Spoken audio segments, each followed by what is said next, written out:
the totals in the table. Sean Mathurin, Director of Statistics at the Central Statistical Office, CSO, provided an update on the status of the National Population and Housing Census.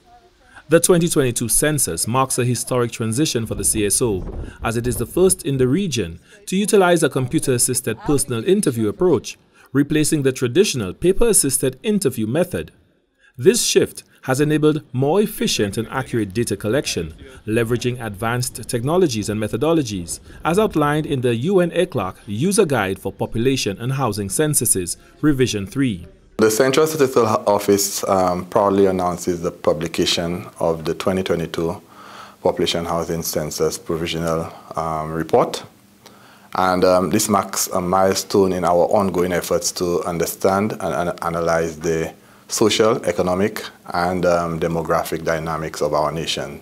Mathurin highlighted several significant enhancements to this census report, including the addition of an infographic section, improved disaggregation of tables, enhanced analytical analysis of key findings, and the inclusion of several CARICOM-recommended tables. He emphasized that the goal is to make the report available to the public as soon as possible. In this instance, the provisional, what it means is that the department will continue looking at the data with the hope to finalizing that data by the end of the year. The Director of Statistics shared key findings from the 2022 National Population and Housing Census.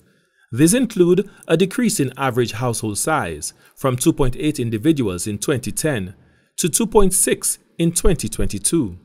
Additionally, the report cites a high prevalence of diabetes and hypertension in the Castries and Grosley regions.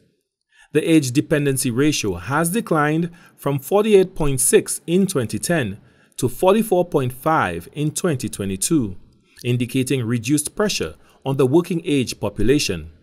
Notably, while St. Lucia's population increased from 166,526 in 2010 to 172,948 in 2022, the growth rate has declined from 5% to 3.9%.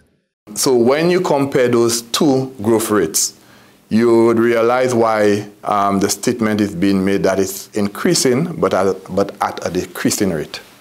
Mathurin encourages the public and stakeholders to utilize the information contained in the census.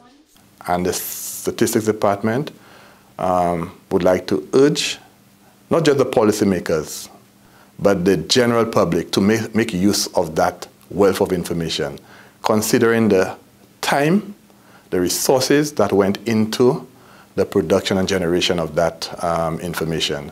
This census report is the first release, with subsequent thematic publications to offer more detailed analysis and tables. Mathurin indicated that the preliminary census report can be downloaded from the Central Statistical Office of St. Lucia website. For the National Competitiveness and Productivity Council, Glenn Simon reporting.